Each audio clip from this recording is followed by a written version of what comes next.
লা হাওলা ওয়ালা কুওয়াতা ইল্লা বিল্লাহ বললে কি হয় জানলে আপনি অবাক হয়ে যাবেন। এই লা হাওলা ওয়ালা কুওয়াতা ইল্লা বিল্লাহ ফজিলত সম্পর্কে নবীজি সাল্লাল্লাহু আলাইহি ওয়াসাল্লাম নিজে বলে দিয়েছেন। আবু দাউদ শরীফের হাদিস, তিরমিজি শরীফের হাদিস, তিরমিজি শরীফের 3464 নম্বর হাদিসের ভিতরে রয়েছে। এই বাক্যটা হচ্ছে জান্নাতের ভান্ডার, এটা হচ্ছে একটা গুপ্তধন। যে ব্যক্তি এই বাক্যের আমল করতে পারবে আল্লাহ পাক রব্বুল আলামিন তাকে অসংখ্য পুরস্কার দিবেন, দুনিয়াতেও দিবেন, আখেরাতেও দিবেন। লা হাওলা ওয়ালা কুওয়াতা ইল্লা বিল্লাহিল আলিয়্যিল আযীম। কোনো ব্যক্তি যদি 100 বার ফজরের নামাজের পরে পড়তে পারে, এরপর যদি আল্লাহর কাছে দোয়া করে, আল্লাহ পাক রব্বুল আলামিন তার সকল দোয়াগুলো অ্যাকসেপ্ট করে নেবেন, কবুল করে নেবেন। অনেকেই আমাদের কাছে বলে, হুজুর দোয়া করছে, দোয়া কবুল হচ্ছে না। আপনি যদি এই লা হাওলা ওয়ালা কুওয়াতা ইল্লা বিল্লাহিল আলিয়্যিল আযীম 100 বার পরে দোয়া করতে পারেন, আপনার দোয়াগুলো আল্লাহ কবুল করবেন। আপনি অভাবে পড়ে গেছেন, আপনার অভাব দূর হচ্ছে না, আপনার রিজিকের অভাবের ভিতরে পড়ে গেছেন, এই অভাবের জন্য যদি আপনি লা হাওলা ওয়ালা কুওয়াতা ইল্লা বিল্লাহিল আলিয়্যিল আযীম পড়েন, আল্লাহ তাআলা আপনার অভাব দূর করে দিবেন।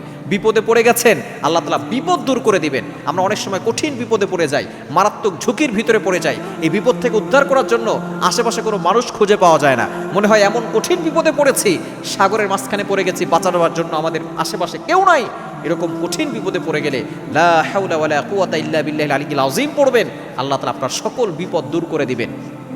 শুধু তাই নয়, এই বাক্য দ্বারা আপনি আল্লাহর নৈকট্য অর্জন করতে পারবেন। আপনাকে আল্লাহ পাক রব্বুল আলামিন মন থেকে শক্তিশালী করবেন।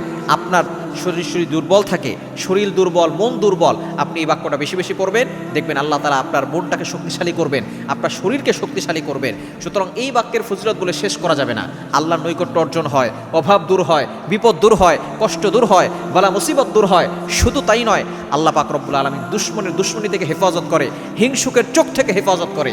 সুতরাং প্রতিদিন ফজরের নামাজের পরে এই বাক্যটা 100 বার পড়বেন, লা হাওলা ওয়ালা কুওয়াতা ইল্লা বিল্লাহিল আলিয়্যিল আযীম। দেখবেন আল্লাহ তাআলা আপনার সকল কষ্ট দূর করবেন এবং আল্লাহ তাআলা আপনার জন্য শান্তির ব্যবস্থা করে দিবেন।